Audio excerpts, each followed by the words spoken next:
Hello everyone, welcome back to my channel, welcome back to our new blog. তো বাস আমি video নিয়ে এসেছি, তোমরা দেখো। তো এই ব্লগটা হচ্ছে লক্ষ্মী পুজো, লক্ষ্মী পুজো, লক্ষ্মী পুজো।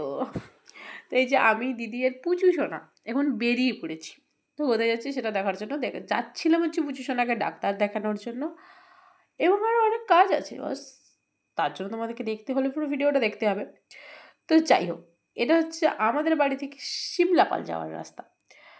তো যাই হোক, এটা হচ্ছে দুর্গাপূজার পরের ভিডিও, মানে দুর্গাপূজা অলমোস্ট শেষ হয়ে গেছে, শুরু হয়নি। বস আমি এত লেট ভিডিও আপলোড করি না।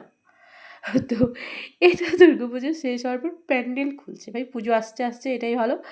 যাই হোক, দুর্গাপূজা কালী পুজো চলে গেছে, তারপর আমি লক্ষ্মী পুজোর ভিডিও পোস্ট করছি। এই যে আমাদের পুচু সোনাকে ডাক্তার দেখাতে নিয়ে গেছিলাম, আর পুচু সোনা এখানে ফুটেজ খাচ্ছে। তো যাই হোক, এখানে আমরা ডাক্তার দেখাতে এসেছিলাম। আর তো তারপরে আমরা ঢুকে গেছিলাম অ্যাপেলো ফার্মেসি, তারপর এসেছিলাম ফলের দোকানের পর ফল নিয়ে নিয়েছিলাম। কিসের জন্য?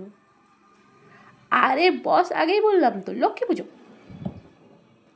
লক্ষ্মী পুজো, লক্ষ্মী পুজো, লক্ষ্মী পুজো। তো চলো চলো, আর ভুলভাল ভার না বকে চলে গিয়েছিলাম সবজি মার্কেটের দিকে। আর অলমোস্ট সবজি নেওয়া হয়ে গেছে। আর তারপরে এই যে দেখতে পাচ্ছ, দুর্গাপুজোর প্রচণ্ড বৃষ্টির পর, খারাপ রাস্তার পর আমি বেরিয়ে চলে গিয়েছিলাম। একটা দোকান খোলা ছিল, মেলা দোকান খোলা ছিল, তো সেখানেই চলে গিয়েছিলাম। আর দিদি দেখতে পাচ্ছি অলমোস্ট পুজোর জন্য জিনিস দেখছে। হেয়ার ব্যান্ড নেওয়া হচ্ছিলো, তো ওখানে আমরা একটা হেয়ার ব্যান্ড নিয়েছিলাম। আর এটা হয় রাতের ফুটেজ। এখানে হচ্ছে কি যে আমাদের বাড়ির লক্ষ্মী পুজো হচ্ছে, তো এখানে পুরোহিত ঠাকুর বসে গেছেন পুজো করার জন্য। আর আমিও টুকটাক করে ভিডিও করছিলাম, মা বলছিলেন যে ভিডিও করে রাখ, ভিডিও করে রাখ। তো যাই হোক, ভিডিও করে রেখেছি খুব সুন্দর করে। এখানে দেখতেই পাচ্ছ আমাদের পুরোহিত মশাই পুজো করছেন।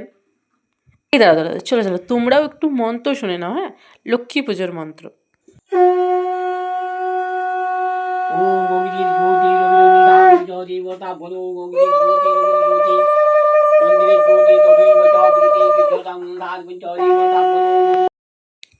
না বস, আর তোমাদেরকে মন্ত্র শিখতে হবে না, এটুকুই থাক আজকের মতো। বাকি মন্ত্র অন্য দিন শেখাবো।